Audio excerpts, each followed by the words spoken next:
The rain in Washington, D.C. didn't fall, it spat.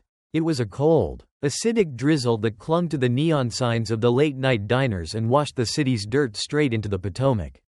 Elena Vance sat in a booth by the window of Starlight Diner, tracing the condensation on her coffee mug with a calloused thumb. The coffee tasted like burnt copper and regret. But it was warm. And tonight, warmth was a luxury. Spread across the cracked Formica table was a fan of envelopes.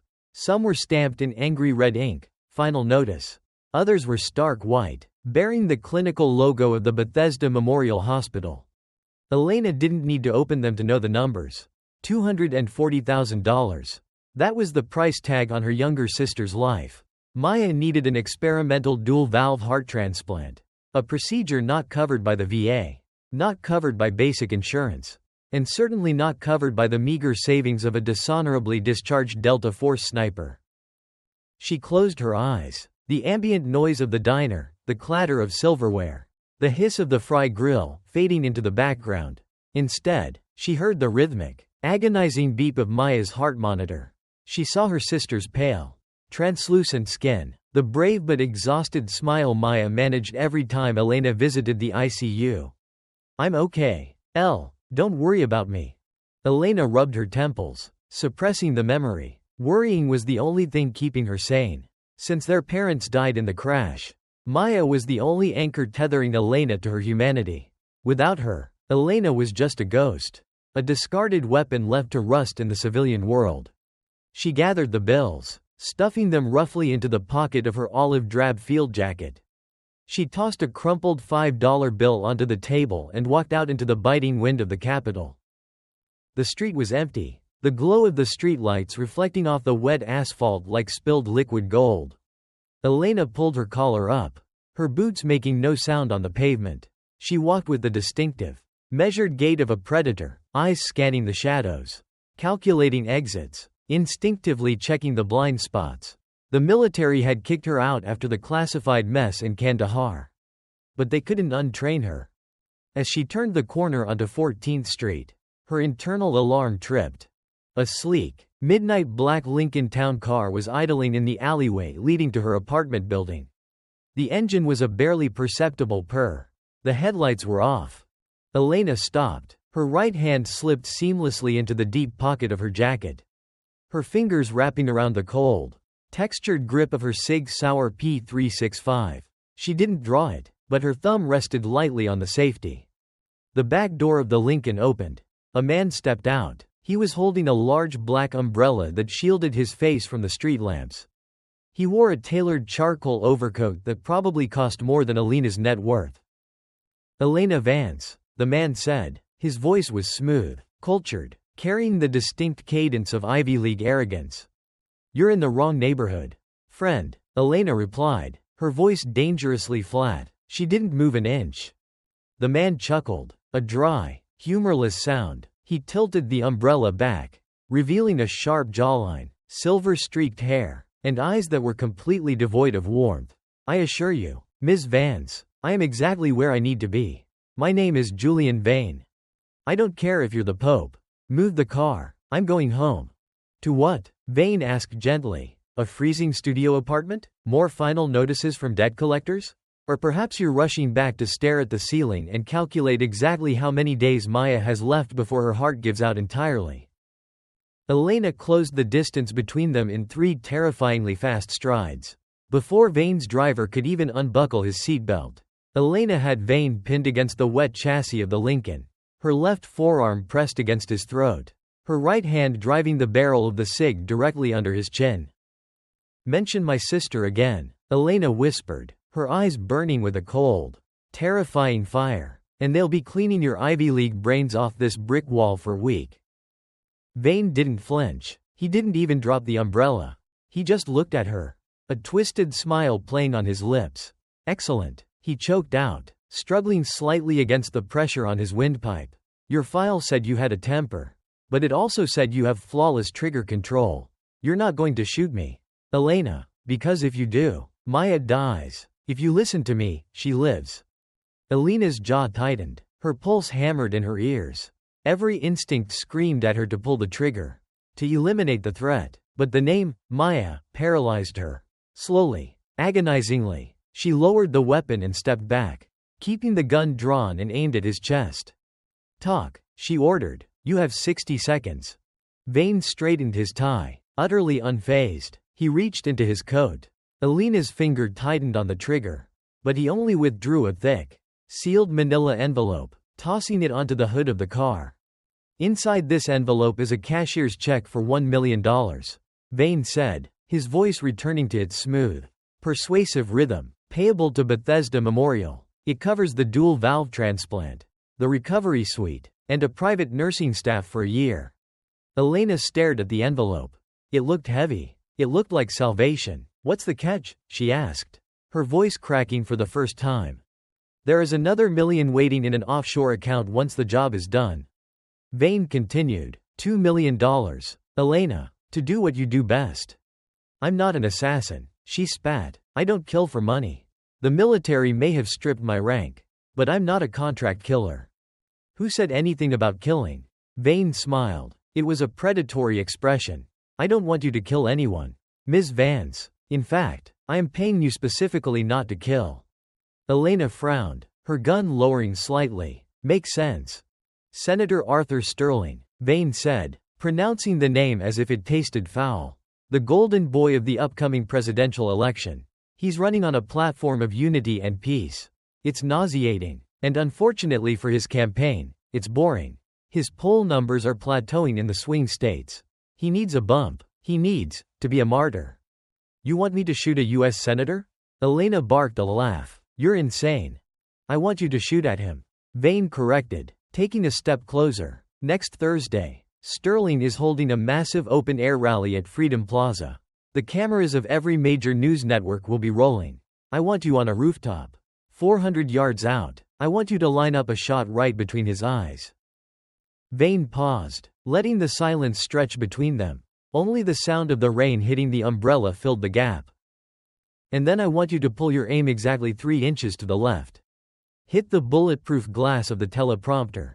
Graze his shoulder pad if you're feeling dramatic. Create chaos. Let the Secret Service tackle him to the stage. Let the world see him stand back up, bloody but unbowed, raising his fist to the sky. It will be the most iconic photograph of the decade. It will secure him the presidency."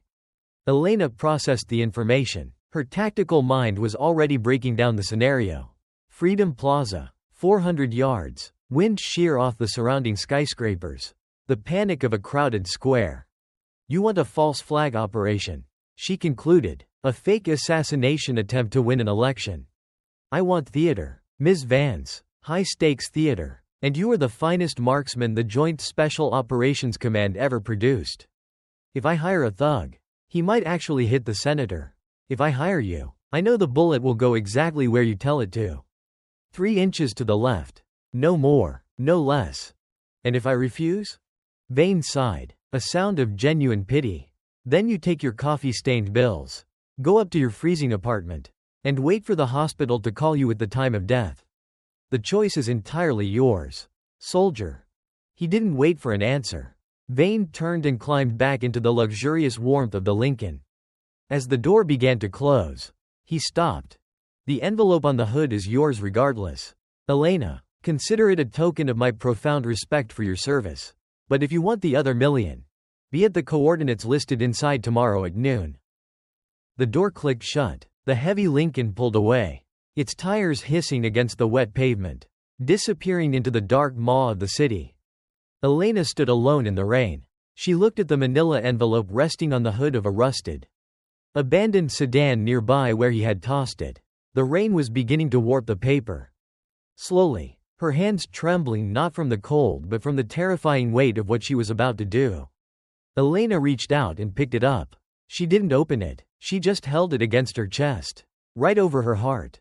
She looked up at the weeping DC sky. She was going to cross a line she had sworn never to cross. She was going to point a weapon at an innocent man for money. "Forgive me, Maya," she thought, slipping the envelope into her jacket and turning back toward the shadows.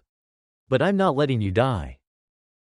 The smell of Hoppy's No. 9 gun solvent was the only thing in Elena's apartment that felt like home. It was a sharp, chemical scent that masked the dampness of the peeling wallpaper and the stale odor of cheap takeout.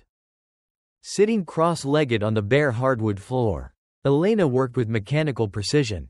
Spread out on a dark microfiber mat before her were the disassembled parts of a custom-built rifle based on the Remington 700 action. Chambered in .300 Winchester Magnum. It wasn't standard military issue, it was a ghost gun. Acquired through a contact who asked no questions and left no paper trail. Her fingers moved blindly, sliding the bolt carrier, checking the sear engagement, wiping down the fluted barrel. Every click, every metallic slide was a mantra, calming the storm in her mind. Focus on the steel, focus on the mechanics, ignore the $1 million cashier's check sitting on the kitchen counter. The check had cleared that morning. The hospital had called, their tone shifting dramatically from cold collection agents to overly polite caretakers. Maya was moved to a VIP recovery suite. The surgery was scheduled. Elena had sold her soul. And the down payment was already saving her sister's life. Now, she had to deliver the merchandise. She attached the optic, a Schmidt & Bender 5-25 by 56 PM2 scope. It was heavy, German-engineered perfection. She torqued the rings to exactly 65 inch-pounds. Nothing was left to chance. In her world, a fraction of a millimeter at the muzzle meant missing the target entirely at 400 yards. And Julian Vane had been very clear. 3 inches to the left. No more, no less. Tuesday, 48 hours to the rally. Elena didn't look like a killer as she strolled through Freedom Plaza. Wearing oversized sunglasses, a faded Washington Nationals baseball cap, and a bulky tourist jacket, she blended perfectly into the mid-morning crowd. She held a half-empty cup of Starbucks coffee, her eyes casually scanning the architecture. To the untrained eye, she was admiring the monuments. To Elena, the plaza was a geometric grid of wind corridors, elevation angles, and kill zones. Senator Sterling's advance team was already setting up the stage on the north end. Backed by heavy blue drapery and bullet-resistant glass flanking the podium. Good, the glass was her true target. She turned her gaze southward, evaluating the high ground. The Secret Service would have counter-sniper teams on the roofs of the Treasury Building and the Marriott. She needed a spot that was outside their immediate peripheral vision but offered a clean line of sight. Her eyes settled on a 12-story commercial building on 13th Street. A massive yellow tarp covered the top 3 floors, renovations. The scaffolding provided cover. The dust would mask her muzzle flash. And the construction noise would drown out any residual sound her suppressor failed to catch. It was a sniper's paradise. Maybe a little too perfect. Wednesday night, 12 hours to the rally. Elena sat in the dark on the 10th floor of the construction site. She had bypassed the electronic locks on the ground floor with a cloned keycard she bought off a dark web broker. She was currently lying prone on a sheet of heavy-duty plastic, breathing in the scent of sawdust and wet concrete. Through the scope of her rifle, she watched the Secret Service do their nighttime sweep of the plaza. She had her dope book, data on previous engagements, flipped open next to her. Noting the wind, 5 to 7 miles per hour, coming off the Potomac, shifting northeast, she dialed the windage knob on her scope 2 clicks to the right. As she watched the security patrol, that cold, familiar knot tightened in her stomach. Her internal alarm, the one that had kept her alive in the mountains of Afghanistan, was screaming. She shifted her reticle to the rooftop of the building adjacent to hers. A Secret Service counter-sniper team was setting up, but as she tracked their movements, she realized something disturbing. Their primary sector of fire was focused heavily on the east and west flanks. They were completely ignoring her building. Furthermore, the police barricades below were set up in a way that funneled the crowd perfectly, but left a glaringly empty service alley right behind her building, a perfect, unobstructed extraction route. Why is it so easy? She thought, lowering the rifle. Julian Vane was a fixer for the elite. He had power, but pulling strings to create a literal blind spot in a Secret Service security grid? That required a level of clearance that terrified her. It felt less like a gap in security and more like a red carpet rolled out specifically for her. She pulled out her burner phone. She looked at the background picture, Maya, laughing, holding a ridiculously large stuffed bear Elena had won for her at a carnival years ago. I'm walking into a trap, Elena realized, the cold sweat prickling the back of her neck. They want me to take the shot. And then they're going to burn me. But she had already spent the money. Maya's chest was probably being cut open at this exact moment. There was no backing out. She had to take the shot. And then she had to run faster and fight harder than she ever had in her life. Thursday, 2 p.m. The rally. The roar of the crowd was a physical force, vibrating through the concrete floor and into Elena's chest. Freedom Plaza was packed with over 20,000 people, waving signs and chanting Senator Sterling's name. Elena was in position. Her breathing was slow, rhythmic. In through the nose, 4 seconds. Hold, 4 seconds. Out through the mouth, 4 seconds. Her heart rate dropped to a steady 50 beats per minute. The world narrowed down to the circle of glass in her scope. Down below, the marching band stopped playing. A charismatic voice boomed over the PA system. Ladies and gentlemen, the next President of the United States, Arthur Sterling. The crowd went wild. Through the magnification, Elena watched Sterling stride onto the stage. He looked every bit the savior he claimed to be, tall, handsome, waving with a practiced, trustworthy smile. He stepped up to the podium. Elena nestled her cheek against the stock of the rifle. Her finger found the trigger, resting on the curved metal. She checked her windage one last time. Wind steady. She placed the crosshairs directly between Sterling's eyes. He was speaking, his hands gesturing passionately. 3 inches to the left, she reminded herself. She smoothly dragged the crosshairs away from his face, settling the reticle on the thick, clear edge of the bulletproof glass shielding the teleprompter, exactly level with his left shoulder. For too long, we have been divided, Sterling's voice echoed across the plaza. Elena exhaled, letting the air completely out of her lungs. At the natural respiratory pause, her body was completely still. She was no longer a woman with a sick sister, she was a machine. An extension of the weapon. But today, Sterling continued, raising his fist. Elena applied 3 pounds of pressure to the trigger. Snap. The firing pin dropped. The trigger broke crisp and clean. A glass rod snapped that sent 3 pounds of pressure straight to the firing pin. The suppressed rifle didn't roar, it coughed, a sharp, metallic thwack instantly swallowed by the roar of the 20,000 people below. The heavy buttstock kicked back into Elena's shoulder. A familiar, comforting punch. At 400 yards, a .300 Winchester Magnum bullet traveling at nearly 3,000 feet per second takes roughly half a second to reach its target. In the hyper-focused reality of a sniper, half a second is a lifetime. Time dilated. Through the high magnification glass of her Schmidt and Bender scope, Elena watched the supersonic vapor trail spiral through the humid DC air. Her crosshairs were perfectly aligned. The bullet was tracking true. Exactly 3 inches to the left of Senator Arthur Sterling's jaw. It was going to shatter the thick edge of the teleprompter glass. Shower the podium with harmless synthetic crystal. And give Julian Vane his $1 million photo op. 0.4 of a second. Sterling was smiling, his fist still raised, his mouth open to deliver the next line of his speech. 0.5 of a second. Suddenly, the image in Elena's scope changed. A fraction of a heartbeat before her bullet reached the stage, the senator's chest exploded outward. It wasn't a graze. It wasn't theater. It was a catastrophic, center mass impact. A mist of crimson sprayed across the pristine white banners behind him. The kinetic energy of the round lifted the 200-pound man off his feet, violently twisting him backward like a broken marionette. A millisecond later, Elena's bullet struck exactly where she had aimed. The teleprompter glass shattered into a million glittering diamonds, cascading over a man who was already dead before he hit the plywood stage. Elena froze, her breath caught in her throat. Her eye remained glued to the scope, her brain refusing to process the impossible geometry of what she had just witnessed. I didn't hit him. I pulled left. I didn't shoot him. Down in Freedom Plaza, the sound of the lethal gunshot finally caught up to the crowd. A deep, unsuppressed, thunderous crack that echoed off the surrounding marble buildings. It hadn't come from her rifle. It had come from somewhere higher. Somewhere behind her.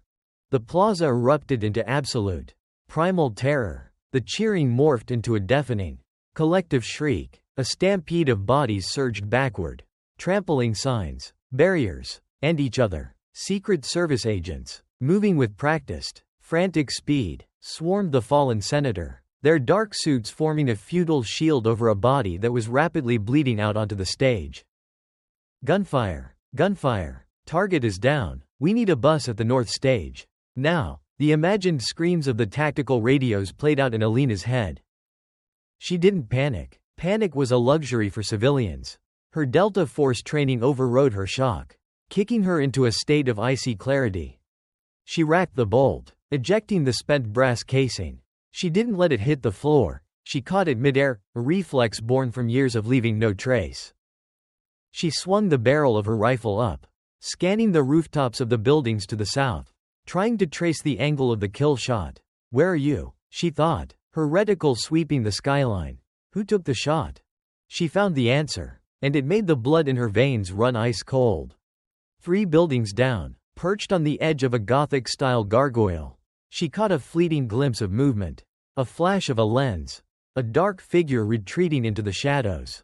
The angle was perfect. The shooter had fired right over her head, using the geometry of the plaza to make it look like the shot originated from her exact position. Julian Vane hadn't hired her to miss. He had hired her to be the decoy, the scapegoat, the patsy. She remembered the strange gaps in the Secret Service perimeter, the miraculously empty service alley behind her building. It wasn't an escape route. It was a kill box. A wailing siren shattered the ambient noise. Then another, and another. Elena looked down at the street below her building. 4 blacked-out SUVs and 2 Metropolitan police cruisers were already tearing around the corner, jumping the curb, and blocking the exits. Heavily armed SWAT officers in tactical gear were pouring out, their assault rifles raised, pointing directly up at her floor. They weren't responding to the gunshot at the plaza. They were responding to a predetermined location. They already knew where the shooter was. They're not coming to arrest me, Elena realized, shoving the spent casing into her pocket and grabbing the rifle by the barrel. They're coming to silence me. In the eyes of the world, Elena Vance, the disgruntled military sniper, had just assassinated the next president of the United States. And the men storming the building had explicit orders to make sure she didn't leave alive to tell a different story. Not today, she whispered to the empty room. She didn't have time to carefully pack her custom rifle. She grabbed a small thermite grenade from her tactical vest, pulled the pin, and dropped it directly onto the receiver of the $10,000 weapon. Within seconds, white-hot fire began melting the steel into an unrecognizable slag, destroying the rifling and the firing pin. No ballistics match. She slung her lightweight go bag over her shoulder, drawing her Sig Sauer P365. Heavy, synchronized boots pounded against the concrete stairwell, echoing up from the 8th floor. They were moving fast, professional. Maya has the money, Elena thought, a fierce, terrifying resolve hardening her features. Now, I just have to stay alive. She sprinted away from the stairwell, heading toward the open elevator shaft at the back of the construction site. The predator had just become the prey. The hunt was on. The heavy thud of tactical boots echoed up the concrete stairwell. 9th floor. They were on the 9th floor. Elena didn't look back at the molten, glowing puddle of slag that used to be her sniper rifle. She sprinted toward the open elevator shaft at the center of the construction site. The cage was parked down on the ground floor, leaving a 10-story drop of empty black space, crisscrossed only by thick, grease-slicked steel cables. Breach! Breach! Breach! A muffled voice roared from the stairwell. A deafening explosion rocked the 10th floor as the SWAT team blew the heavy fire door off its hinges. The blinding white flash of a stun grenade illuminated the unfinished walls, followed instantly by the staccato sweep of laser sights cutting through the construction dust. Elena didn't hesitate. She dove over the temporary wooden barrier guarding the shaft. As she fell into the pitch-black void, she threw her arms out, her heavy leather tactical gloves catching the main elevator cable. The friction was instantaneous and brutal, even through the reinforced Kevlar lining of her gloves. The heat seared her palms. She clamped her boots around the cable, using her whole body as a brake. She dropped fast, too fast. 8th floor, 7th, 6th. She squeezed with everything she had, the muscles in her back and shoulders screaming in protest. She ground to a halting, agonizing stop suspended in the dark, just as a flashlight beam swept across the ceiling of the 10th floor above her. Clear. The room is clear. Target is on the move. A voice echoed down the shaft. Elena swung her body toward the open doors of the 5th floor. She kicked off the cable, launching herself through the air, and landed hard on the dusty concrete, rolling to absorb the impact. Her palms were burning, but she ignored the pain. Pain meant she was still alive. She drew her Sig Sauer P365, moving like a shadow through the maze of metal studs and drywall stacks. She couldn't go down. The lobby was swarming with DC Metro police. She had to go across. She reached the north-facing windows, which looked out over a narrow, rain-slicked service alley separating her building from a 4-story brick parking garage. The gap was at least 12 feet across, and she was 50 feet in the air. Below, the flashing red and blue lights of police cruisers painted the alley walls in chaotic strobes. A uniformed officer was standing by the dumpsters, a shotgun resting on his hip, guarding the perimeter. Elena holstered her weapon. She took a deep breath, calculating the distance, the slickness of the concrete, and the wind. It was a leap of faith, but faith was all she had left. She took a running start, her boots pounding against the floorboards. She hit the edge of the open window frame and pushed off with every ounce of explosive power in her legs. For one terrifying second, she was airborne, suspended in the cold DC rain.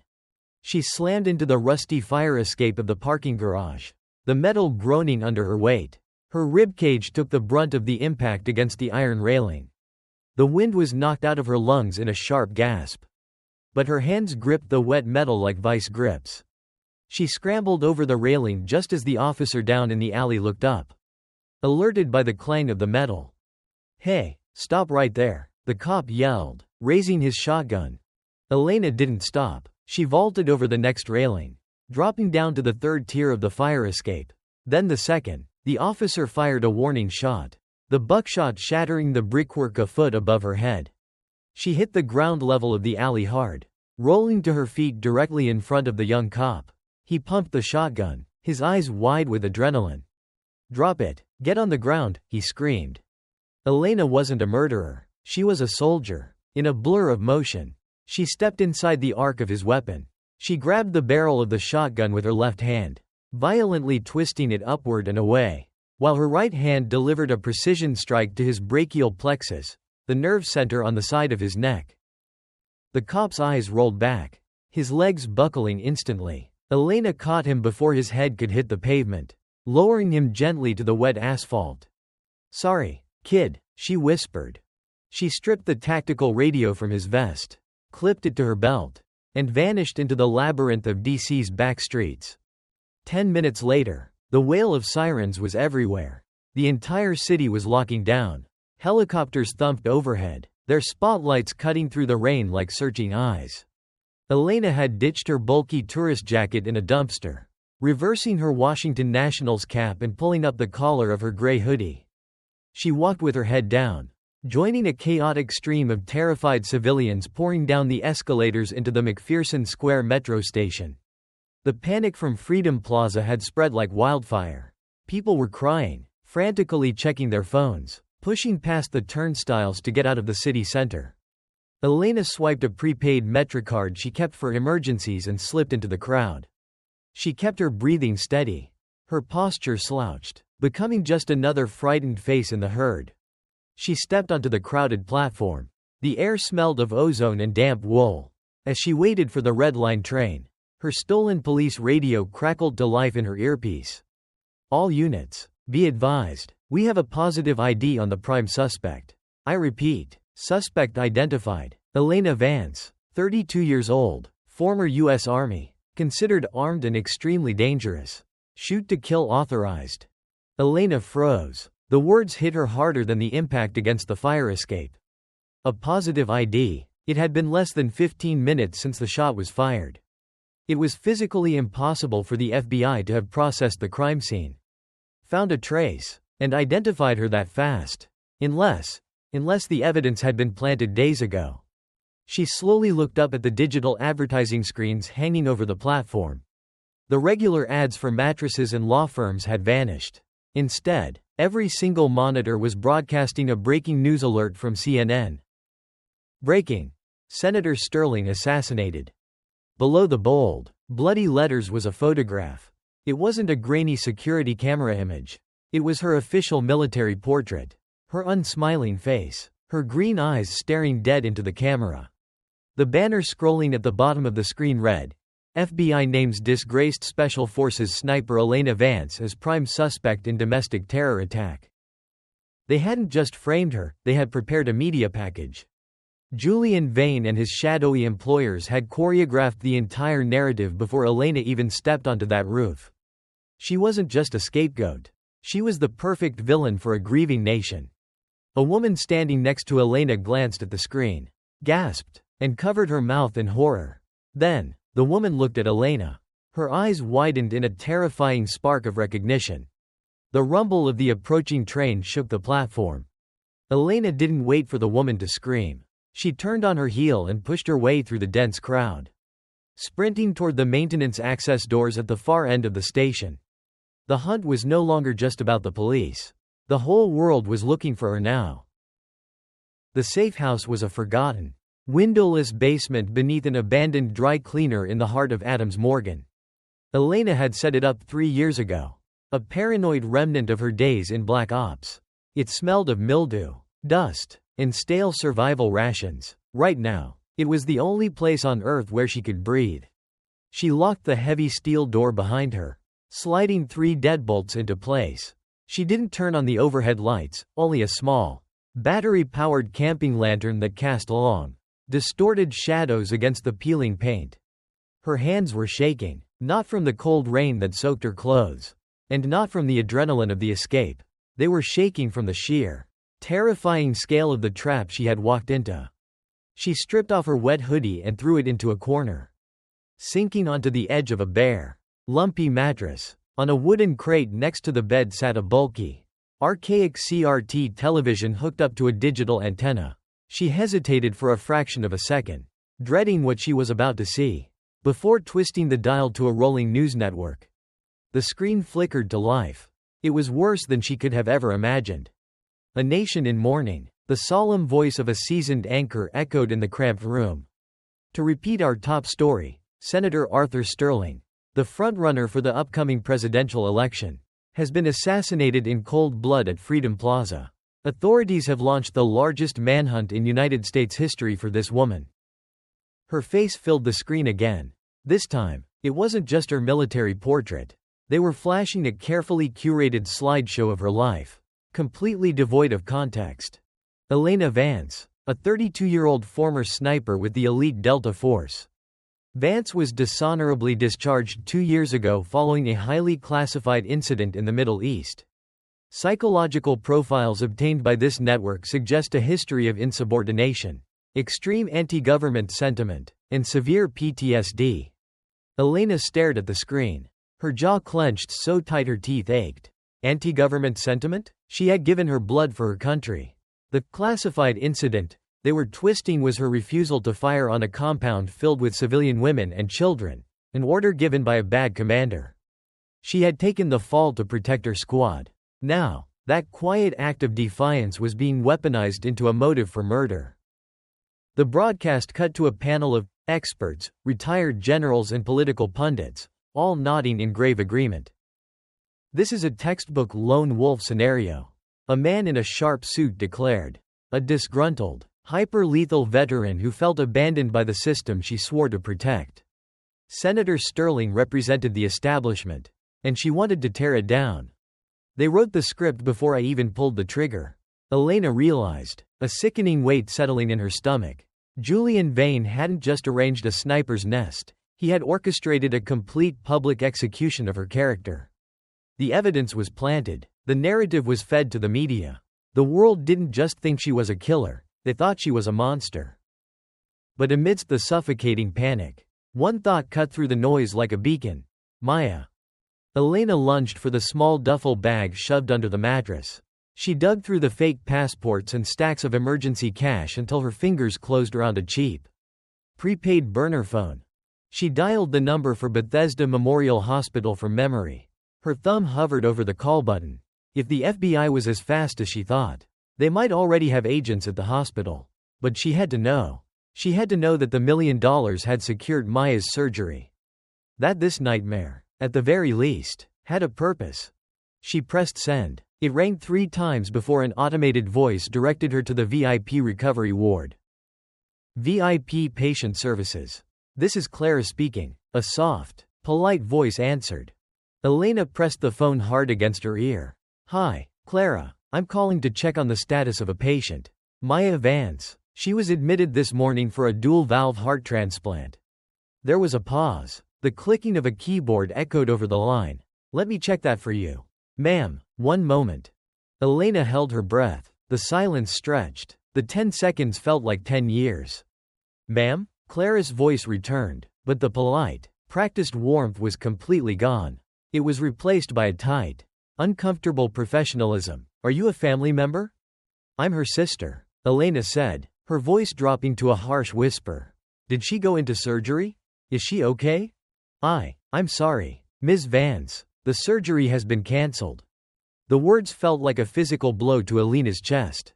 The air left her lungs. Cancelled? What are you talking about? The funds cleared this morning. I confirmed it. $1 million via cashier's check. Yes, ma'am. The check initially cleared. Clara sounded nervous now, likely reading notes left by the hospital's billing department. But an hour ago, the issuing bank placed a hard stop on the transaction. They flagged it as fraudulent activity linked to an ongoing federal investigation. The funds have been seized. Elena felt the room spinning. Fraudulent activity. Julian Vane. The moment the shot was fired, he had cancelled the check. He had never intended to pay for Maya's surgery. He had dangled her sister's life in front of her just long enough to get Elena into the crosshairs. And then he had snatched it away. Where is she? Elena choked out, tears finally burning the corners of her eyes. Where is my sister? Because the funds were seized. And given the news, Clara lowered her voice, sounding genuinely apologetic. Hospital administration has ordered her removed from the VIP wing. She's being transferred back to the general palliative care ward. Ma'am, without the private funding, she's off the transplant list. I'm so sorry. Palliative care. The place they put people to make them comfortable while they wait to die. Listen to me, Elena pleaded, her voice cracking, shedding every ounce of her tough exterior. Please, she's dying. She didn't do anything wrong. I'll get the money. Give me 2 days. Please don't take her off the list. Ma'am, I don't have the authority. I am begging you. Elena screamed into the phone. The sound raw and broken. She's just a kid. She's all I have. Ms. Vance, there are federal agents in the lobby right now asking about your sister. I have to hang up. Click. The line went dead. Elena slowly lowered the phone. The dial tone buzzed in the quiet basement. A flatlining sound that mirrored the monitor attached to Maya's failing heart. She dropped the phone. It shattered against the concrete floor. Elena sank to her knees. She didn't cry elegantly. She doubled over, burying her face in her hands, and let out a guttural, agonizing sob that tore at her throat. She had sold her soul. She had become the most hated woman in America. She had a bullet with her name on it, and it was all for nothing. Maya was going to die in a cold hospital bed, surrounded by federal agents, believing her big sister was an assassin. She stayed on the floor for a long time. The news anchor on the TV continued to drone on, listing her supposed crimes, tearing apart her legacy piece by piece. Slowly, the tears stopped falling. The overwhelming, crushing grief began to calcify. The despair hardened into something else. Something heavy, cold, and razor-sharp. Elena raised her head. The sadness in her green eyes was gone, replaced by a terrifying, hollow stillness. Julian Vane thought he had hired a desperate woman he could easily discard. He thought he had broken her. He had made a fatal miscalculation. He hadn't broken her. He had untethered her. With Maya's life effectively over, Elena Vance had nothing left to lose. And a Delta Force sniper with nothing to lose is the most dangerous creature on the planet. She stood up. She walked over to the wooden crate. Reaching past the television to a heavy metal lockbox, she keyed in the code. Inside lay 4 spare magazines for her Sig Sauer, 2 tactical combat knives, and a suppressed Heckler & Koch MP7 submachine gun. She wasn't going to run anymore. She was going to find Julian Vane. She was going to find the ghost shooter who pulled the trigger. She was going to burn their entire conspiracy to the ground. And she was going to make them pay in blood for every second Maya suffered. The hunt was about to go both ways. Freedom Plaza was no longer a monument to American democracy, it was a sprawling, chaotic crime scene bathed in the harsh, sterile glare of halogen floodlights. Yellow police tape flapped in the wind like dying birds, cordoning off the blood-stained stage where Senator Arthur Sterling had taken his final breath. Detective Marcus Reed stood at the perimeter, a lukewarm cup of gas station coffee warming his calloused hands. At 54, Marcus was a relic of the old-school Metropolitan Police Department, a man fueled by cheap antacids, bitter cynicism, and an irritating habit of seeing things other people wanted to ignore. He wore a rumpled trench coat over a cheap suit, his silver-flecked hair plastered to his forehead by the relentless DC drizzle. Technically, Marcus had no business being here. The moment a bullet struck a federal official, the FBI swept in like a tidal wave, drowning the local MPD in jurisdictional red tape. Special Agent in Charge David Miller was currently holding court by the podium, dictating the narrative to a swarm of eager junior agents. The suspect, Elena Vance, fired a single shot from the 12th floor of the adjacent construction site. Miller barked, his voice carrying over the hum of the generators. We found a melted custom rifle, a crushed burner phone, and boot prints matching her tactical gear. It's an open and shut case. People, find the girl, close the file. Marcus took a sip of his terrible coffee and grimaced. Open and shut. Those words always made his teeth ache. He looked up at the skeletal frame of the construction building shrouded in yellow tarps. Then, he looked at the stage. He traced the imaginary trajectory in his mind. Something about the geometry felt wrong. A sniper of Vance's caliber, a Delta Force ghost, wouldn't pick a nest with an obstructed extraction route. And she certainly wouldn't melt her rifle but miraculously leave behind a perfect set of boot prints. It felt staged. It felt like a movie set designed for the FBI to find. Ignoring the federal agents buzzing around the plaza, Marcus slipped past the barricades and walked 3 blocks south. He didn't head for the construction site. He headed for the towering, neo-Gothic facade of the National Bank building. It took him 20 minutes to convince the terrified night watchman to let him up to the roof. The wind howled fiercely at this altitude. Marcus walked to the ledge, his shoes crunching against the gravel roofing. He stood behind a massive stone gargoyle that overlooked Freedom Plaza. From here, the stage was a perfect, unobstructed shot, and more importantly, it was positioned exactly behind the trajectory of the construction building. If someone fired from here, over the construction site, the ballistics would point directly at the 12th floor.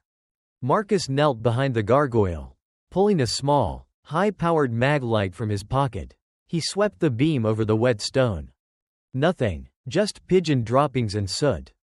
He was about to stand up, ready to curse himself for chasing ghosts, when the light caught a faint, metallic glimmer wedged deep inside the iron grate of the roof's drainage gutter. Marcus pulled a pen from his pocket and carefully pried the object loose. It rolled into his gloved palm, a spent brass casing, but it wasn't a .300 Winchester Magnum, the caliber the FBI had proudly announced on national television just an hour ago. This was longer, thicker, a .338 Lapua Magnum. It was a specialized, extreme long-range armor-piercing round. It was the kind of bullet you used when you wanted to punch through a bulletproof teleprompter and still have enough kinetic energy to tear a man in half. Marcus stared at the brass casing, his heart doing a heavy, uncomfortable thump in his chest. Elena Vance hadn't fired the kill shot. There was a second shooter, a ghost, and the FBI was either catastrophically incompetent, or they were in on it. He slipped the casing into a plastic evidence bag. shoved it deep into his coat pocket, and headed for the elevator. 1:15 a.m. MPD Precinct 4 parking garage. Marcus was exhausted, his bones ached, and his mind was spinning with the implications of the brass casing in his pocket. He needed a stiff drink and 4 uninterrupted hours of sleep before he figured out how to tell the bureau they were hunting the wrong woman. He walked through the dimly lit, concrete cavern of the parking garage, his keys jingling in his hand. His beat-up Ford Taurus was parked in its usual spot under a flickering fluorescent tube. He unlocked the door, slid into the driver's seat, and tossed his wet coat onto the passenger side. He inserted the key into the ignition. Before he could turn it, a voice spoke from the shadows of the backseat. "Keep your hands exactly where they are, detective." The voice was female, impossibly calm, and colder than the rain outside. Simultaneously, Marcus felt the unmistakable, icy ring of a gun barrel press firmly against the base of his skull, right where the spine met the brainstem. Every muscle in Marcus's body locked up. His eyes darted to the rearview mirror. In the reflection, illuminated only by the ambient glow of the dashboard, was the most wanted woman in America. Elena Vance's face was half hidden by a dark hood, but her green eyes were piercing, hollow, and utterly devoid of hesitation. "Vance," Marcus breathed, keeping his hands loosely draped over the steering wheel. "I've got to admit, breaking into a cop's car right next to a precinct is a bold move. Even for a dead woman walking." "I'm not dead yet," Elena replied, her tone flat. "And you're not going to arrest me, Detective Reed. Is that right?" Marcus chuckled dryly, though his pulse was hammering. "Because I've got a .38 snub nose in my shoulder holster. And there are about 50 heavily armed officers in the building directly above us. You pull that trigger, you don't make it to the street. If I wanted you dead, Marcus, you would have died the moment you opened this car door," Elena said. The pressure of the barrel didn't waver. "I didn't come here to kill you. I came here because you were on the roof of the National Bank building tonight." Marcus stiffened. "She was watching me. You found it, didn't you?" Elena continued, her voice dropping to a harsh whisper. "The FBI didn't even bother to look. But you did. You found the real shooter's nest." Marcus carefully considered his next words. This woman had nothing to lose. A cornered animal is deadly. But a cornered Delta Force sniper is a weapon of mass destruction. "I don't know what you're talking about." Marcus lied smoothly. "Don't play games with me," Elena snapped, pressing the gun harder against his neck. "I know the official narrative. They're saying I fired a .300 Win Mag. But we both know that's a lie. The kill shot came from behind me. Elevated trajectory. It had to be a .338 Lapua to punch through that glass and do that kind of hydrostatic damage."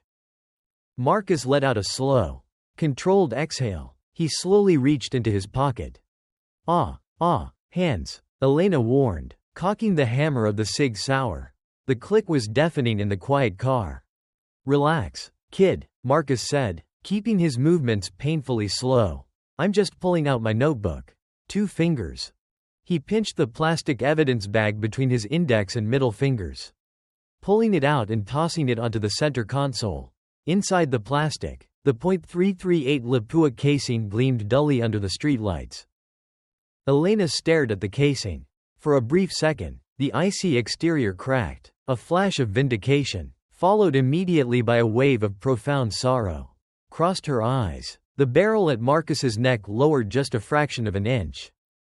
"I was hired to miss," Elena said, her voice finally losing its mechanical edge, revealing the exhausted, desperate woman underneath. $2 million to hit the teleprompter glass and create a photo op for his campaign. They used me to bypass the Secret Service perimeter. And then they used me as the scapegoat. The second the bullet hit Sterling, they drained the offshore account. They cut off the funding for my sister's heart transplant." Marcus turned his head slightly, risking a glance back at her. "Jesus, the anonymous donor at Bethesda Memorial. That was your payout?" "It was a trap," Elena whispered, withdrawing the gun completely and leaning back into the shadows. "And now my sister is going to die because I was stupid enough to believe them." Marcus turned around fully, facing her. He saw the dark circles under her eyes, the exhaustion radiating from her posture. She wasn't a terrorist. She was a pawn who had just been swept off the board. "Why come to me?" Marcus asked. "Why not go to the press? Why not run? The press has already convicted me. If I run, Maya dies alone." Elena locked eyes with him, the cold fire returning. "I'm going to find the man who hired me. A fixer named Julian Vane. And I'm going to find the ghost who pulled the trigger. But I need eyes inside the MPD database. I need to know where the FBI is looking so I can be exactly where they aren't." Marcus stared at the spent casing on the console. It represented the end of his career, his pension, and quite possibly his life. Helping a fugitive, the most wanted woman in the world, was treason. But Marcus Reed had spent 30 years watching the powerful crush the powerless in this city. He looked at Elena Vance, a discarded soldier whose only crime was trying to save her family. He picked up the evidence bag and slipped it back into his pocket. "Julian Vane," Marcus muttered, rubbing his stubbled jaw. "I've heard that name. He runs a private equity firm in Georgetown. But his real business is burying secrets for the Capitol Hill elite. If he's the architect, he won't be easy to touch. He's got private security that makes the Secret Service look like mall cops." Elena checked the magazine of her cig and slammed it back into the grip with a satisfying clack. "Good," she said, pulling the hood lower over her face. "I like a challenge. You get me Vane's current location. Detective, I'll handle the security." Marcus sighed, a sound that carried the weight of a man stepping off a cliff. "You're a nightmare, Vance. You know that?" "I know," she replied. "Now, drive." The neon lights of Georgetown blurred against the rain-slicked windshield of Marcus Reed's Ford Taurus. Inside the car, the silence was heavy, broken only by the rhythmic squeak of the wiper blades and the crackle of the police scanner. Elena sat in the passenger seat, her posture rigid, her eyes scanning the dark streets with predatory focus. Marcus kept his eyes on the road, stealing occasional glances at the fugitive sitting inches away from him. He was a cop who had spent 3 decades playing by the rules. And in less than an hour, he had broken every single one of them. "Julian Vane's primary residence is a fortress in Chevy Chase," Marcus said, his gravelly voice cutting through the tension. "Armed guards, biometric security, the works. If we go there, we'll be dead before we clear the front gates." "I don't need his house. I need his servers," Elena replied, her voice cold and analytical. "Men like Vane don't keep their dirty laundry where they sleep. They keep it where they work. Where is his firm?" Marcus tapped the cracked screen of his MPD mobile terminal mounted on the dashboard. "Vane Capital Group. They operate out of a private suite on the top floor of a high-rise on K Street. But the official firm is a ghost ship, just a front. A buddy of mine in Vice told me Vane runs his off-the-books operations from a private, unlisted data center hidden beneath an art gallery in Georgetown. It's highly restricted." Elena unclipped the stolen police radio from her belt and tossed it into the backseat. "Perfect. Take me to the gallery." "Hold on, Vance." Marcus hit the brakes as a stray dog darted across the wet asphalt. "This isn't a smash and grab. You kick in the door of an elite DC fixer. You're going to bring down the wrath of private security contractors who shoot first and never answer questions later." "I don't plan on knocking," Elena said. She reached into her go bag and pulled out a sleek, black carbon fiber grappling hook and a coil of high-tensile micro cord. "I just need you to get me past the digital firewall once I'm inside." "Can you do that, detective?" Marcus sighed, reaching into his coat pocket. He pulled out a heavy, encrypted USB drive wrapped in electrical tape. "This is a ghost drive. We use it to rip data from encrypted servers in organized crime busts. You plug this into Vane's master terminal, and it'll bypass the mainframe and mirror his hidden files straight to the drive. You'll have exactly 3 minutes before his system detects the intrusion and triggers a silent alarm." 3 minutes is a lifetime, Elena said, taking the drive and slipping it into her tactical vest. 3:15 a.m., the Obsidian Gallery, Georgetown. The alleyway behind the art gallery was pitch black and smelled of rotting garbage. Marcus parked the Taurus a block away, keeping the engine idling. Elena moved like a phantom. She scaled the brick wall of the adjacent building, firing the silent grappling hook to catch the reinforced steel railing of the gallery's roof. Within seconds, she pulled herself up, disappearing into the shadows.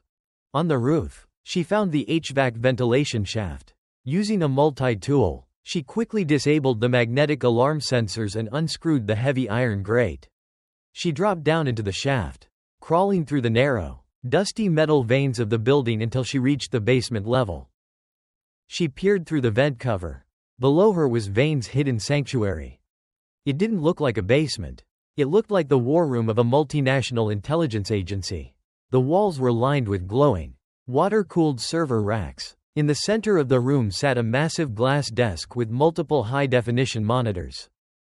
Two heavily armed guards in unmarked black tactical gear were standing by the reinforced steel door. They weren't rent-a-cops, their posture, their gear, and the way their eyes constantly scanned the room screamed ex-military. Blackwater or triple canopy. Elena silently removed the vent cover and lowered herself down. Hanging by her fingertips over a dark corner of the room, she dropped to the floor without a single sound, landing in a perfect crouch behind a row of servers. She drew her suppressed MP7 submachine gun, but kept it lowered, silent and invisible. She reminded herself, just get the data. She tossed a small, heavy ball bearing across the room. It clattered loudly against the far corner. Both guards snapped to attention, their assault rifles raised, and moved toward the sound. Elena didn't hesitate. She slipped behind them like a wisp of smoke, reached the glass desk, and plugged Marcus's ghost drive into the primary terminal. A progress bar appeared on the screen. 0%, 15%, 30%. As the data mirrored, Elena quickly scanned the files flashing across the open monitors. Julian Vane was meticulous, but arrogance breeds carelessness. He had left his active ledgers open. Her eyes darted across the screen.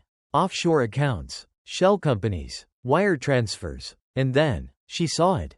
Project Icarus. Beneath the title was a massive transfer of funds, $20 million, authorized just minutes before Senator Sterling was assassinated. Elena clicked on the file. Her blood ran cold as the puzzle pieces slammed into place. The money hadn't come from a political rival or a foreign government. The funds were authorized by a shell corporation traced directly back to Blackwood Tactical, a shadowy private military contractor. And Blackwood's primary stakeholder was none other than Senator Richard Croft, Arthur Sterling's own running mate, the vice president-elect.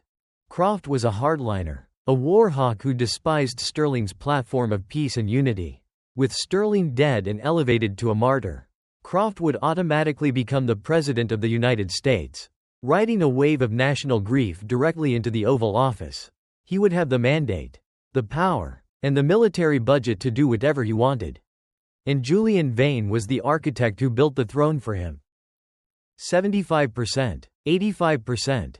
Elena clicked on another subfolder labeled The Cleaner. A photograph appeared on the screen. It was a military dossier. The man in the picture had cold, dead eyes and a scar running down the left side of his jaw. Elias Thorne. He was the ghost shooter. The man on the gargoyle. The man who had actually pulled the trigger of the .338 Lapua and framed her. Thorne was an ex-CIA operative, a legendary wet work specialist who had supposedly gone rogue years ago. Now, she knew who held his leash. 100%. Download complete. Suddenly, the screen flashed crimson. A glaring red box popped up. Unauthorized access detected. Lockdown initiated. A blaring, deafening klaxon alarm shattered the silence of the data center. The two guards spun around, instantly spotting Elena standing by the desk. Contact, one of the guards roared, raising his rifle. Elena snatched the USB drive from the terminal. She dove behind the heavy oak desk just as a hail of 5.56 mm bullets chewed through the glass surface, raining sharp shards all around her. She was trapped. The heavy steel doors of the basement were already sliding shut, sealing the room. Time to go loud, Elena thought. She popped out from behind the desk. Raising her MP7, she squeezed the trigger and controlled 3-round bursts. The suppressed weapon chattered violently. The first guard took 2 rounds to the center of his Kevlar vest and 1 to the shoulder, spinning him backward into a server rack. The second guard laid down suppressive fire. forcing Elena to keep her head down as sparks and shattered plastic exploded around her. "Marcus," Elena yelled into her comms earpiece. "I'm compromised. I have the data, but they've locked down the basement." "I hear the alarm." Marcus's voice cracked back. "The steel doors are magnetically sealed. You need to cut the main power to the building to trip the fail-safe." Elena scanned the room. The main breaker box was on the far wall, right behind the remaining guard. She grabbed a heavy fire extinguisher from the wall and hurled it across the room.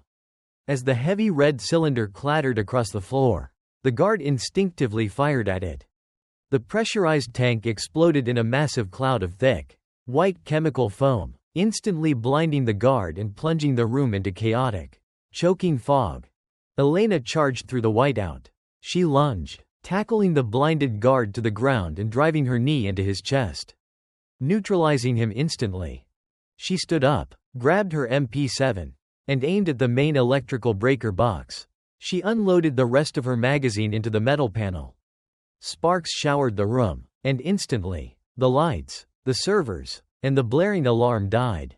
Complete darkness enveloped the basement. The heavy steel doors slowly hissed open, the magnetic locks disengaged by the power failure. Elena sprinted through the open doors, taking the concrete stairs 3 at a time. She burst out of the art gallery's side exit and into the rainy alleyway. Marcus was already rolling the Taurus toward her. The passenger door violently pushed open. "Get in," he yelled. Elena dove into the car, and Marcus slammed on the gas, the tires screeching against the wet pavement as they tore out into the Georgetown streets. Elena leaned back in the seat, breathing heavily, the rain soaking her hair. She held up the encrypted Ghost drive. Her hand was bleeding from the shattered glass, but her grip was tight. "Did you get it?" Marcus asked, his eyes darting to the rearview mirror. "I got more than that," Elena breathed, wiping the blood from her face. "I know who pulled the trigger. I know who hired Vane. And I know who the next president of the United States is going to be." Marcus gripped the steering wheel harder. "Who?" "Vice President Richard Croft," Elena said, her voice dripping with venom. "They killed Sterling to put Croft in the Oval Office. And the man who fired the shot is a ghost named Elias Thorne." Marcus went completely silent. The sheer magnitude of the conspiracy hit him like a freight train. They weren't fighting a corrupt politician. They were fighting the deep state itself. Elena looked out the window at the flashing lights of the Capitol dome in the distance. "They took my life, Marcus," she whispered, her eyes burning with a terrifying fire. "They took my sister's future. Now, we are going to tear down their entire kingdom." The Baltimore Naval Shipyard was a graveyard of rusting steel and forgotten maritime glory. At 4:30 in the morning, a thick, freezing fog rolled off the Patapsco River, wrapping the towering cargo cranes and stacked shipping containers in a dense, gray shroud. Marcus parked the Taurus half a mile out, hidden beneath the shadow of a collapsed overpass. He popped the trunk. The metallic click seemed deafening in the dead silence of the docks. The GPS coordinates from Vane's server pinpointed a burner phone to this exact sector, Marcus said, his breath pluming in the freezing air. He pulled a battered, heavy black Pelican case from the trunk. "If Elias Thorne is waiting for his extraction, this is where he's doing it. Out of local PD jurisdiction. Right on the water for a boat pickup." Elena unlatched the case. Inside, nestled in custom-cut foam, was a Remington M24 sniper weapon system. It was painted in a worn olive drab, topped with a Leupold Mark IV optic. "I borrowed it from the precinct's tactical armory before I officially became an accessory to treason," Marcus explained, leaning against the bumper. "It's zeroed at 200 yards. It's not your custom .300 Win Mag. But it'll do," Elena interrupted, her hands moving with practiced mechanical efficiency as she checked the bolt action and loaded a 5-round internal magazine of 7.62 mm NATO match-grade ammunition. "A rifle is just a tool. The weapon is the mind behind it.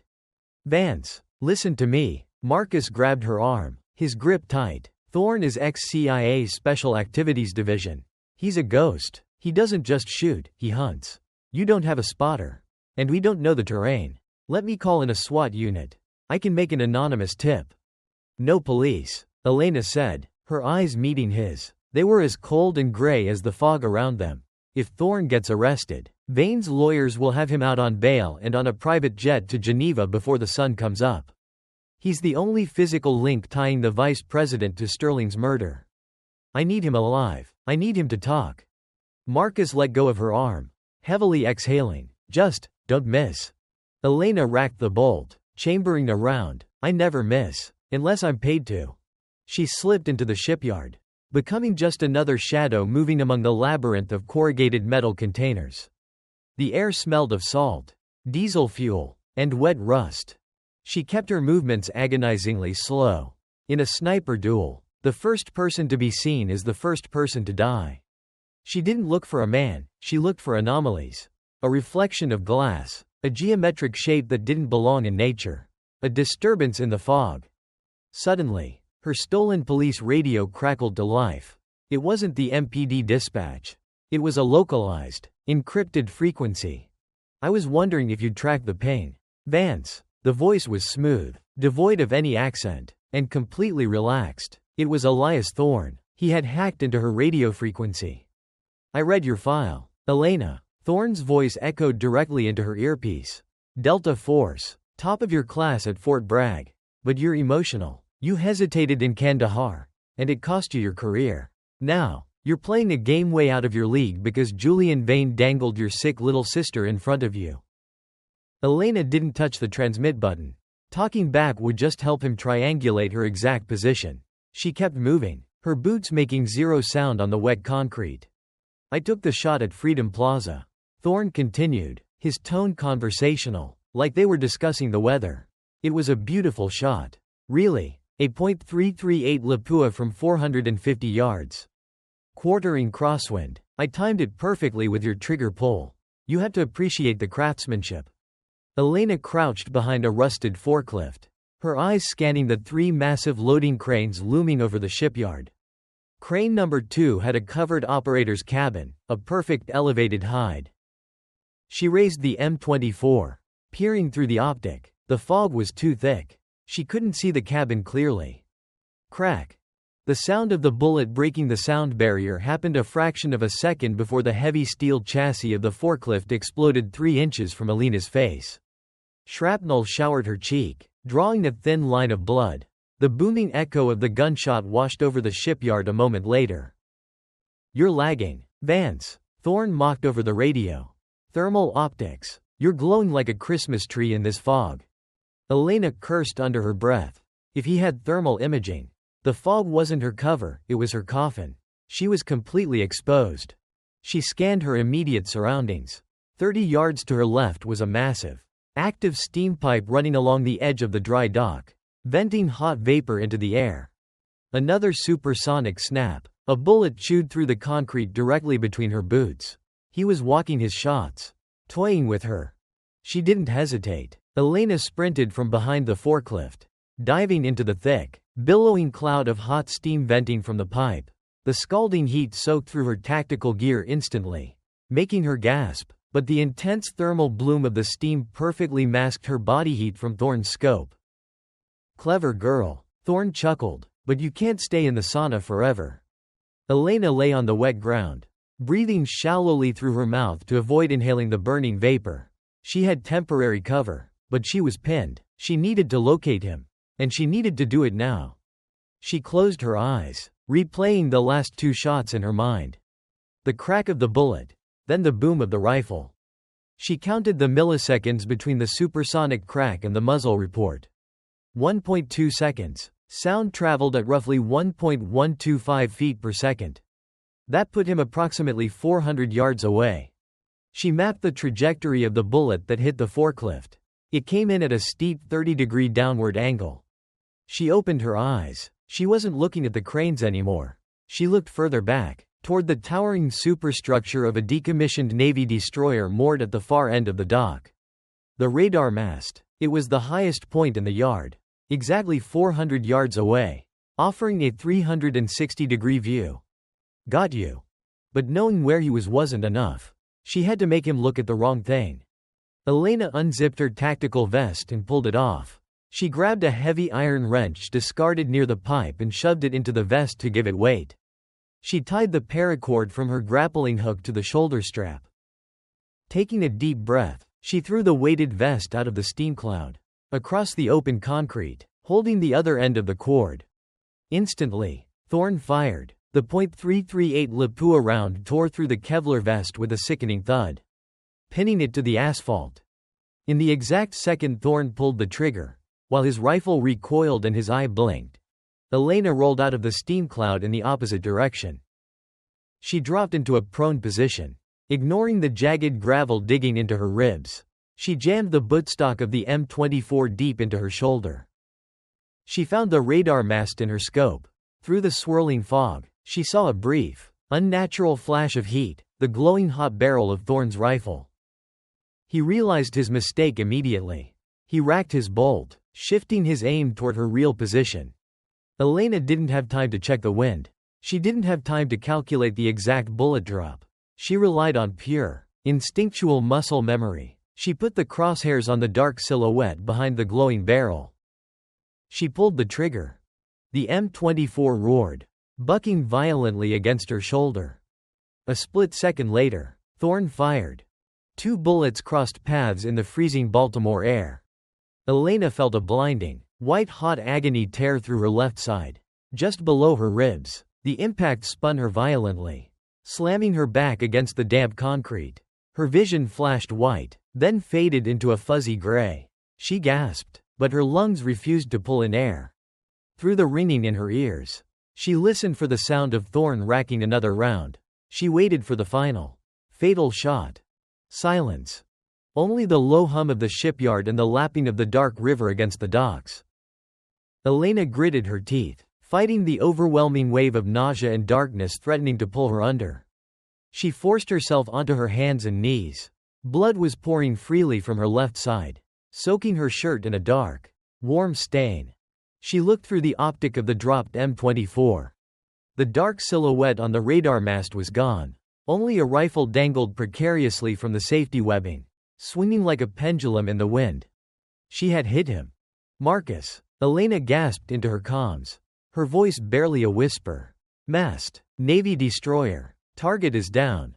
Elena? Elena, you sound horrible. Are you hit? Marcus's voice panicked over the radio. Just a scratch, she lied, her vision narrowing to a tunnel. She clutched her bleeding side, trying to stand, but her legs gave out. She collapsed onto the cold concrete. Get to the ship. Marcus. Get his comms. He has the proof. The radio crackled, but Elena couldn't hear the words anymore. The cold fog swallowed her, and the world finally faded to black. Marcus Reed had heard gunfire thousands of times in his 30 years on the force. But the echoing, thunderous boom of the 2 sniper rifles across the freezing Baltimore shipyard made his blood run cold. It wasn't just the sheer volume, it was the chilling silence that followed. He didn't wait for the all clear. He drew his .38 snub nose and sprinted into the thick, swirling fog, his lungs burning with the icy air. Vance, he yelled into his radio, abandoning all tactical protocol. Elena, talk to me, did you get him? Static. Marcus rounded the corner of the dry dock, his eyes scanning the rusted concrete. He saw the billowing cloud of the vented steam pipe, and then, a few yards away, a dark heap lying motionless on the ground. He slid to his knees beside her. Elena was unconscious, her face chalk white, lips tinted a dangerous shade of blue. Her hands were still curled instinctively around the empty air where her rifle had been. The left side of her tactical shirt was completely saturated, a dark, viscous pool spreading rapidly across the wet asphalt beneath her. Damn it, kid, Marcus swore softly, pressing his hands hard against the wound to staunch the flow. It was a through and through. The .338 Lapua round had grazed her ribs, tearing through muscle and tissue but miraculously missing her vital organs. If it had been 2 inches to the right, she would have been torn in half. But she was bleeding out fast. He looked up at the towering radar mast of the Navy destroyer. A figure lay crumpled on the steel grating of the highest platform, a severed safety line swaying in the wind. Thorne. Marcus didn't have time to climb the mast. He scooped Elena up in his arms, she was terrifyingly light, all muscle and bone, and sprinted back toward the Taurus. Every step jolted her, drawing a weak, agonizing groan from her pale lips. But he didn't stop until he reached the car. He laid her out in the backseat, tearing open the heavy trauma kit he kept in the trunk. He grabbed thick trauma pads and compressed them directly onto her side. "Wake up, Vance. Come on, don't you dare die on me now," he muttered, pressing his entire body weight onto his hands. Elena's eyes fluttered open, her pupils were dilated, unfocused. She gasped, her back arching off the leather seat as a blinding wave of pain hit her. "Thorn," she choked out, her voice barely a whisper.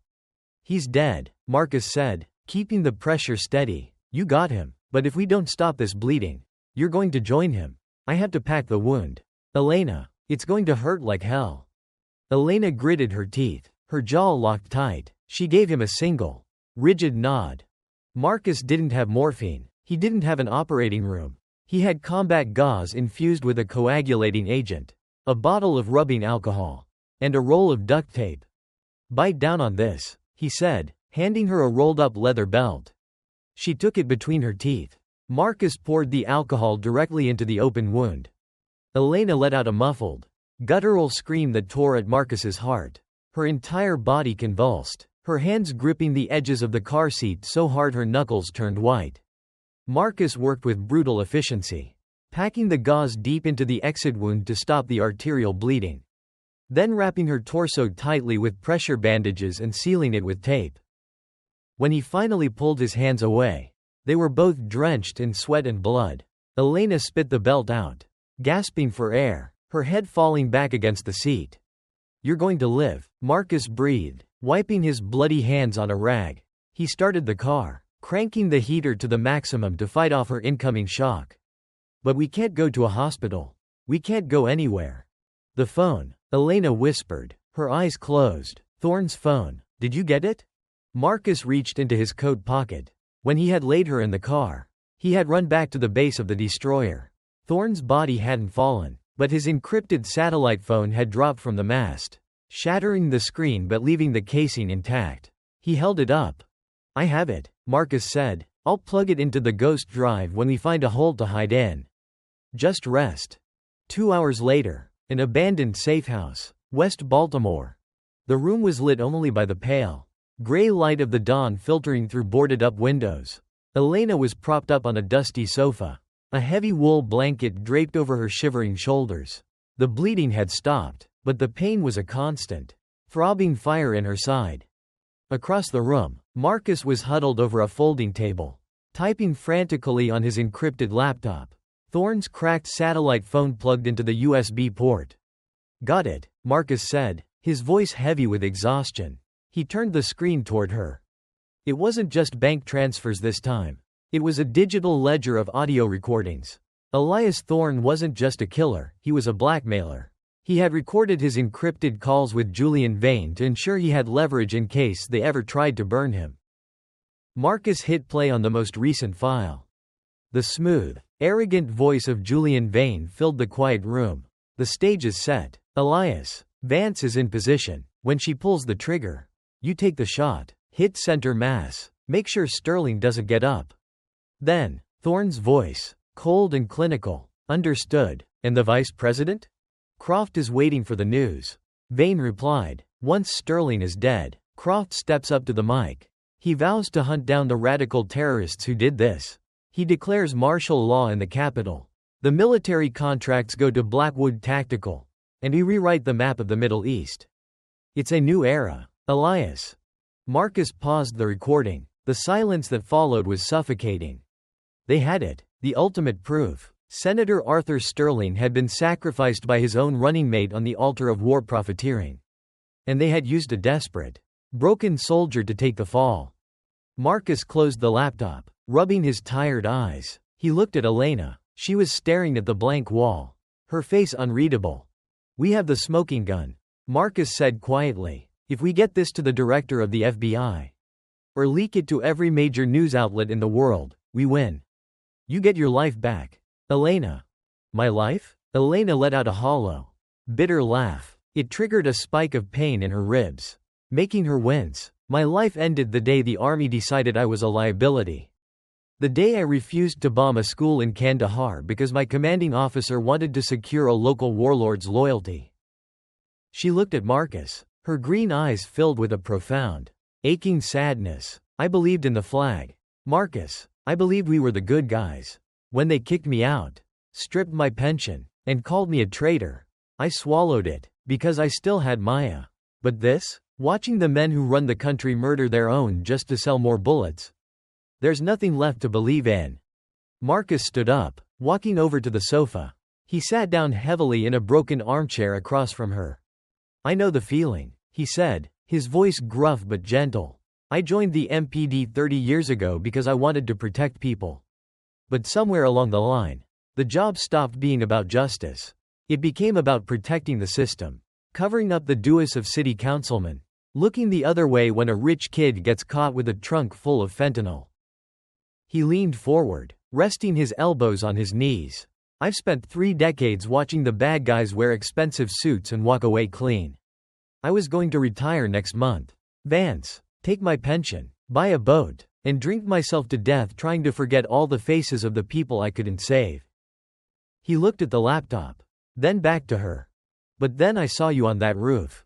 Marcus continued, a kid who lost everything, staring down the barrel of the whole damn federal government, just trying to save her little sister. You reminded me of why I picked up a badge in the first place. Elena stared at him, the hardened exterior she had worn for years finally cracking, revealing the terrified, exhausted woman beneath.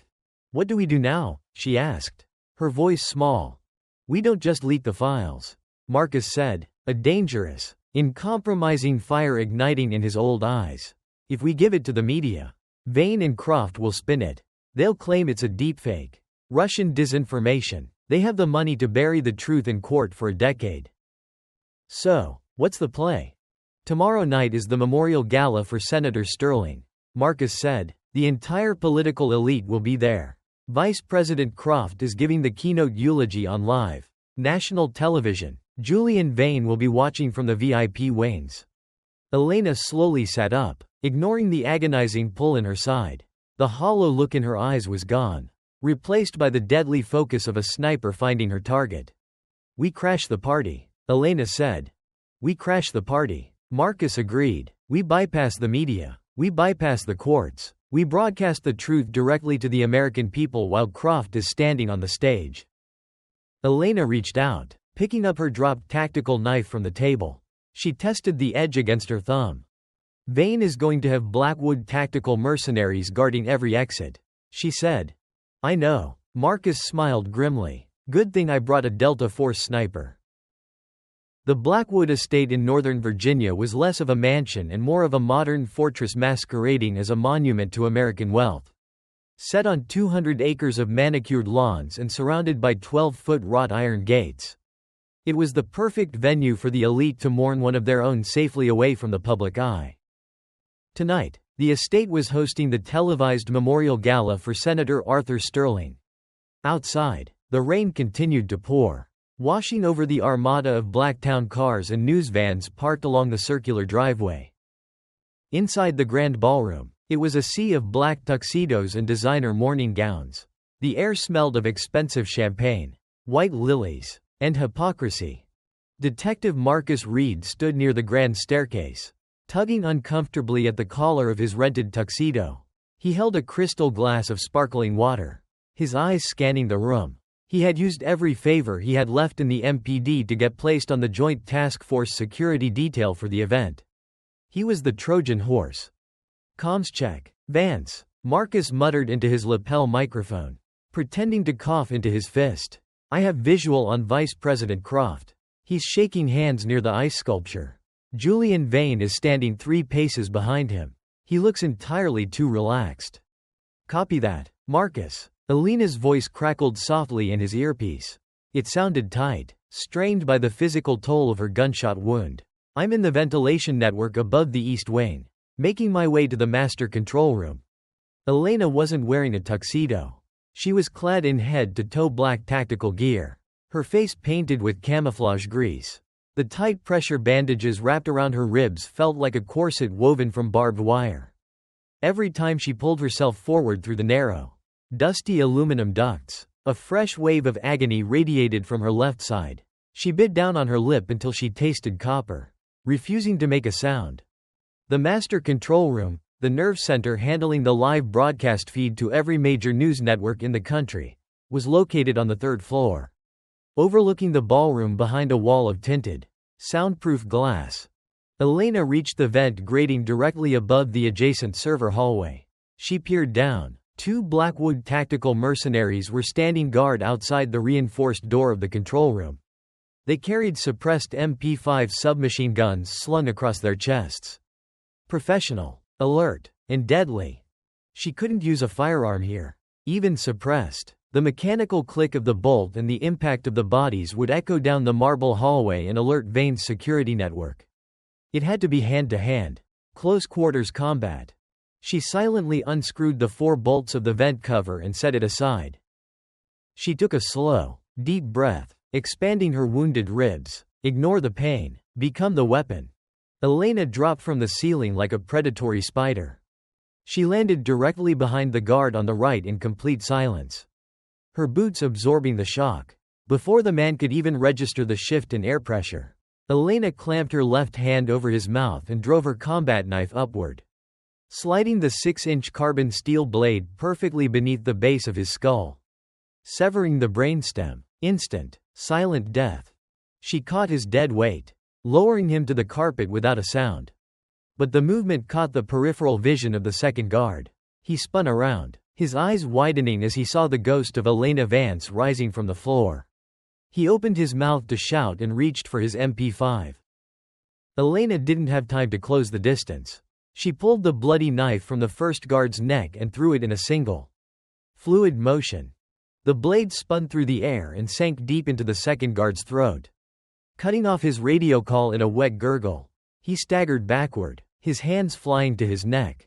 Elena sprinted forward, tackling him into the wall to muffle the sound of his collapse. She pinned him there until the life faded from his eyes, then dragged both bodies into a nearby janitorial closet. She leaned against the wall, her breathing ragged, clutching her bleeding side. The exertion had torn some of Marcus's stitches. She could feel the warm, sticky dampness spreading beneath her Kevlar vest. Vance. Marcus's voice buzzed urgently. Croft is moving to the podium. The networks are going live in exactly 2 minutes. Where are you? I'm at the door. Elena gritted her teeth, swiping a keycard from one of the dead guards. She swiped the card. The light turned green. She pushed the door open, drawing her suppressed Sig Sauer. Inside, 3 civilian AV technicians wearing headsets were frantically managing audio boards and video switchers. They turned around, freezing in pure terror at the sight of the blood-soaked, heavily armed woman stepping into the room. Nobody move, Elena ordered, her voice cold and commanding. Take off the headsets. Step away from the consoles. Put your hands on the wall. The technicians scrambled to obey, trembling violently. Elena holstered her weapon and limped over to the primary broadcast console.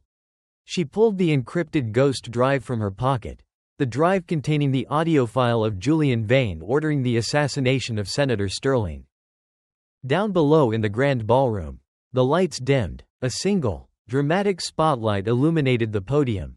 Vice President Richard Croft stepped up to the microphones. The crowd fell completely silent.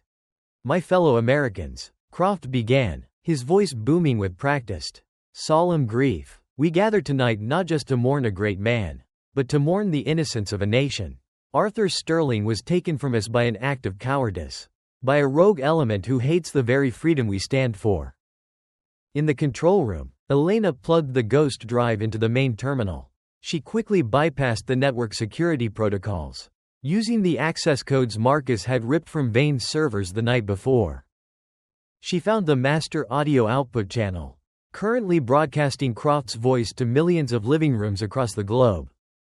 Marcus, Elena whispered into her comms. The package is locked and loaded. Give me the signal.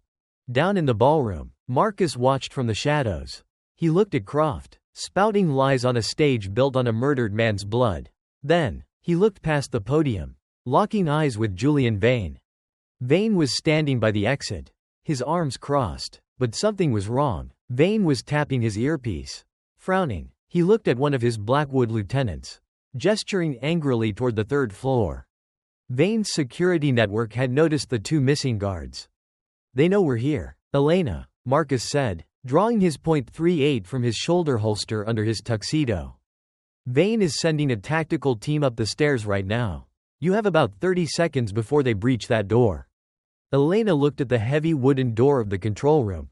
It wouldn't hold against a determined assault team. She dragged a heavy metal filing cabinet across the floor, wedging it under the door handle as a makeshift barricade. "I'm not leaving until the file plays," Elena said, her finger hovering over the execute button on the console. "Tonight, we make a promise," Vice President Croft declared, raising his fist to the crowd, echoing the exact gesture Sterling had made before he died. "We will find those responsible. We will root out this terror. And we will strike back with the full, righteous fury of the United States Armed Forces." The crowd erupted into thundering applause. "Now, Vance," Marcus yelled, "burn them down." Elena slammed her bloody finger onto the execute key. She hijacked the main feed. In the grand ballroom, and on every television screen in America, Vice President Croft's image remained, but his audio was abruptly cut off. Instead, a chillingly calm, smooth voice echoed from the massive line array speakers throughout the estate. "The stage is set. Elias, Vance is in position. When she pulls the trigger, you take the shot. Hit center mass. Make sure Sterling doesn't get up." The applause in the ballroom died instantly.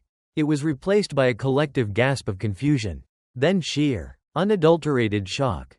Croft froze at the podium, his face draining of all color. He tapped the microphone frantically. "Cut the feed. Cut the damn feed," he screamed. But his voice wasn't broadcast. The audio file continued playing, booming over the panicked crowd. "Understood. And the Vice President?" Thorne's voice answered. "Croft is waiting for the news." Julian Vane's recorded voice replied, echoing off the crystal chandeliers. "Once Sterling is dead, Croft steps up to the mic. He vows to hunt down the radical terrorists who did this. He declares martial law in the capital. The military contracts go to Blackwood Tactical, and we rewrite the map of the Middle East. It's a new era, Elias." Absolute chaos erupted in the ballroom.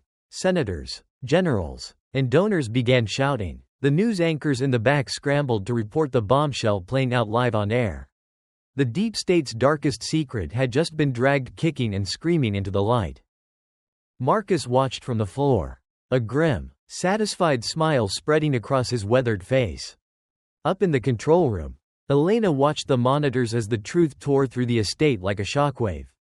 She had done it. She had cleared her name. She had saved Maya. Suddenly, a deafening explosion shattered the reinforced glass of the control room door. The barricaded filing cabinet buckled inward. Splinters of wood and chunks of metal rained across the room. The Blackwood tactical team had arrived, and they brought breaching charges. Through the thick, gray smoke pouring into the room, a tall figure stepped through the ruined doorway. He didn't carry an assault rifle. He held a custom, silenced pistol. He wore a tailored charcoal suit, impeccably neat despite the chaos. Julian Vane looked at the terrified technicians, then locked his cold, lifeless eyes on Elena.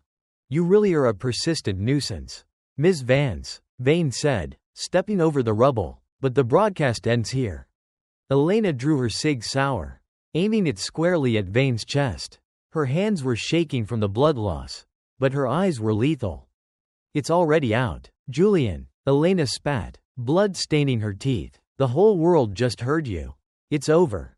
Vane smiled, a thin, cruel line. "The world heard an AI-generated deepfake created by a desperate, psychopathic terrorist right before she tragically took her own life in a standoff with private security. History is written by the survivors. Elena." He raised his pistol. Elena's finger tightened on the trigger. The final showdown had begun.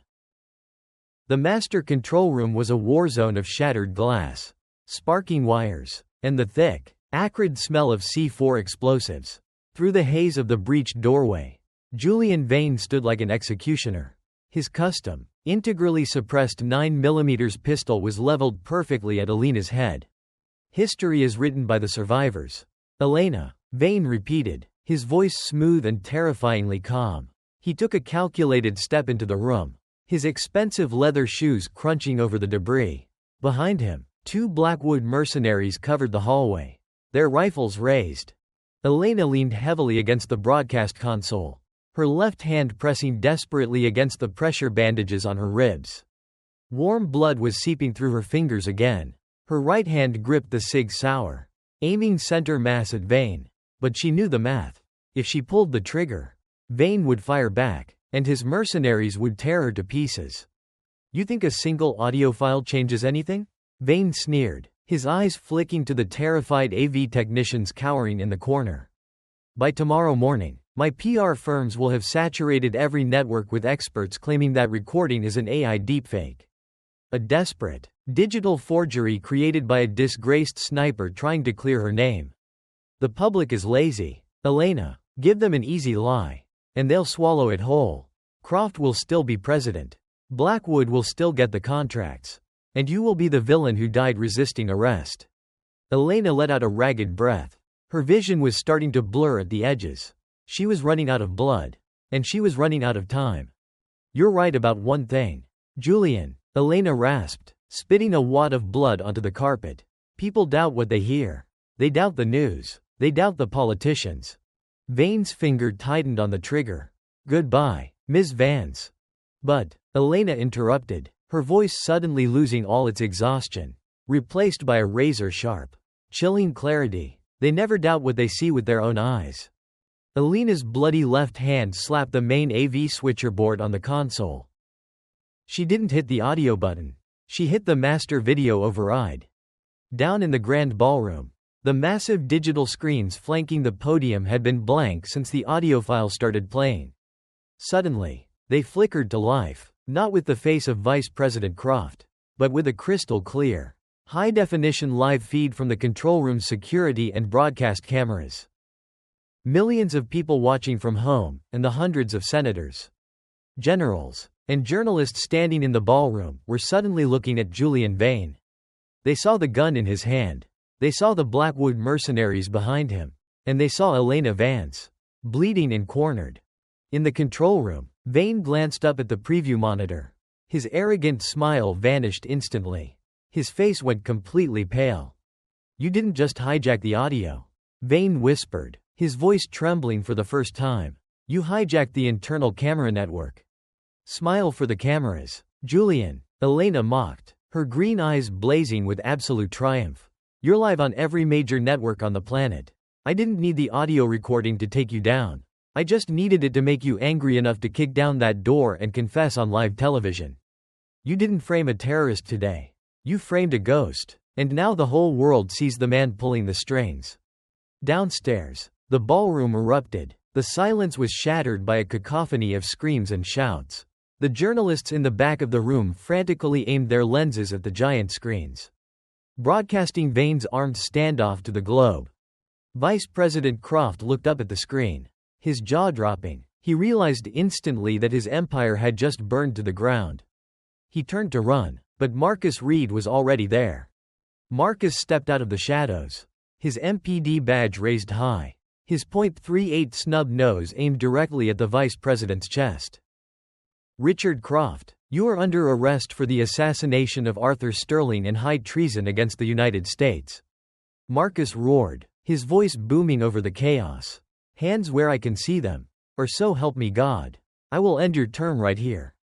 The Secret Service agents, confused and realizing they had been protecting a traitor, slowly lowered their weapons and stepped away from Croft. The vice president fell to his knees, raising his trembling hands in the air. Up in the control room, Vane was paralyzed. The meticulous, brilliant fixer had been outplayed by a soldier he thought was nothing more than a disposable asset. If he shot Elena now, he would be committing murder on a global live stream. There was no spin room that could fix this. No PR firm that could erase the video. His eyes darted to the door. Kill her, he screamed to his mercenaries, dropping his sophisticated facade and turning to run. But the Blackwood mercenaries weren't stupid. They were private contractors, paid to fight, not to die for a lost cause on national television. Seeing their employer's face plastered across the live feed, they lowered their MP5s, raised their hands, and slowly backed down the hallway. Vane raised his pistol to fire at Elena himself, but he was a fraction of a second too late. Elena didn't aim for the head. She wasn't an assassin, she was a sniper. Bang! The Sig Sauer barked once. A 9mm hollow point round shattered Julian Vane's right kneecap. Vane shrieked in agony, his pistol clattering to the floor as his leg buckled beneath him. He collapsed into the broken glass and debris, clutching his ruined knee, his pristine suit soaking up the dirt and blood of the control room. Elena walked slowly toward him, her boot kicking his dropped weapon out of reach. She stood over the architect of her misery, the man who had ordered a bullet into an innocent senator and signed her sister's death warrant. Every instinct screamed at her to put a second round between his eyes. The anger inside her was a living, breathing monster. Vane looked up at her, his face contorted in pain and fear. "Do it," he hissed through clenched teeth. "Pull the trigger. Prove to them you're exactly the killer I said you were." Elena looked at him, then up at the glowing red light of the broadcast camera. Millions of people were holding their breath, waiting to see what the terrorist would do. Slowly, Elena lowered her gun. She engaged the safety and holstered it. "I'm a soldier," Elena said, her voice carrying over the live mic, echoing into the homes of every American watching. "I protect my country, even from people like you. You're going to stand trial. Julian, you're going to rot in a federal supermax. And you're going to watch the world forget your name." She turned away from him, pulling the encrypted ghost drive from the console. She tossed it to one of the trembling AV technicians. "Give that to Detective Marcus Reed downstairs," she ordered. "Tell him the ghost says goodbye."